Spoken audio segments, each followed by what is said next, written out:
जिंदगी में दो जगह पर अपने बाप को कभी अकेला मत छोड़ो।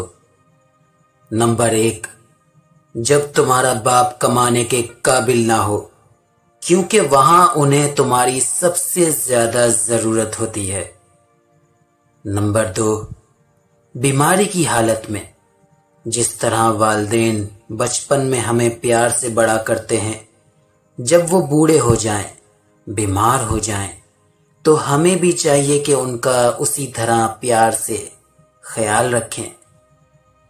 एक 10 साल के बच्चे की माँ फौत हो गई और उसके बाप ने दूसरी शादी कर ली। एक दिन उसके बाप ने उससे पूछा, अच्छा बेटा, तुझे अपनी मरी हुई माँ और नई माँ में क्या फर्क लगा?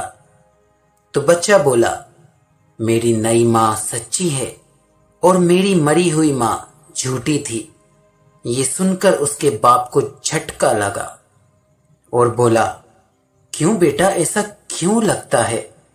जिसने तुझे पैदा किया वो झूठी है और कल की आई हुई माँ सच्ची लगती है। लड़का बोला, जब मैं शरारतें करता था तब माँ कहती थी, तू इस तरह शरारतें करेगा तो तुझे खाना नहीं मिलेगा।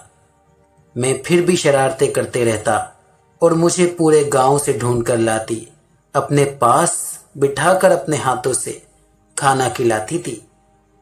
और नई माँ कहती है कि अगर तू इस तरह शरारत करेगा तो तुझे खाना नहीं दूंगी, और सच में उसने मुझे 2 दिन से खाना नहीं दिया।